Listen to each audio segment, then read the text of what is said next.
The Wonderful Wizard of Oz by L. Frank Baum. Chapter 21. The Lion Becomes the King of Beasts. After climbing down from the China Wall, the travelers found themselves in a disagreeable country, full of bogs and marshes and covered with tall, rank grass. It was difficult to walk without falling into muddy holes, for the grass was so thick that it hid them from sight. However, by carefully picking their way, they got safely along until they reached solid ground. But here the country seemed wilder than ever, and after a long and tiresome walk through the underbrush, they entered another forest, where the trees were bigger and older than any they had ever seen. "This forest is perfectly delightful," declared the lion, looking around him with joy. "Never have I seen a more beautiful place." "It seems gloomy," said the scarecrow. "Not a bit of it," answered the lion. "I should like to live here all my life. See how soft the dried leaves are under your feet, and how rich and green the moss is that clings to these old trees. Surely no wild beast could wish a pleasanter home." "Perhaps there are wild beasts in the forest now," said Dorothy. "I suppose there are," returned the lion, "but I do not see any of them about." They walked through the forest until it became too dark to go any farther. Dorothy and Toto and the lion lay down to sleep, while the woodman and the scarecrow kept watch over them as usual. When morning came, they started again. Before they had gone far, they heard a low rumble, as of the growling of many wild animals. Toto whimpered a little, but none of the others was frightened, and they kept along the well-trodden path until they came to an opening in the wood, in which there were gathered hundreds of beasts of every variety. There were tigers and elephants and bears and wolves and foxes and all the others in the natural history, and for a moment Dorothy was afraid.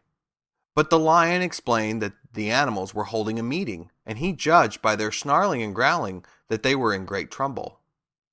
As he spoke, several of the beasts caught sight of him, and at once the great assemblage hushed as if by magic. The biggest of the tigers came up to the lion and bowed, saying, "Welcome, O King of Beasts. You have come in good time to fight our enemy and bring peace to all the animals of the forest once more." "What is your trouble?" asked the lion quietly. "We are all threatened," answered the tiger, "by a fierce enemy which has lately come into this forest. It is a most tremendous monster, like a great spider, with a body as big as an elephant and legs as long as a tree trunk. It has 8 of these long legs, and as the monster crawls through the forest, he seizes an animal with a leg and drags it into his mouth, where it eats it as a spider does a fly. Not one of us is safe while this fierce creature is alive, and we had called a meeting to decide how to take care of ourselves when you came among us." The lion thought for a moment. "Are there any other lions in this forest?" he asked. "No. There were some, but the monster has eaten them all.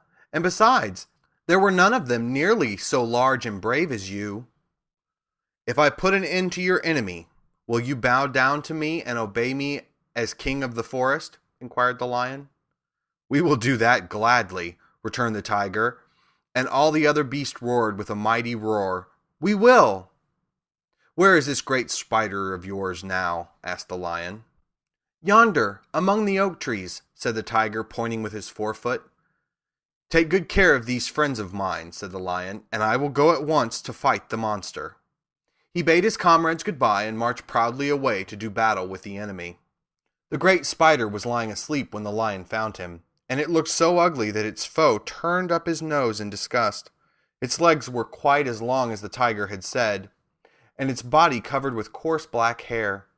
It had a great mouth with a row of sharp teeth, a foot long, but its head was joined to the pudgy body by a neck as slender as a wasp's waist.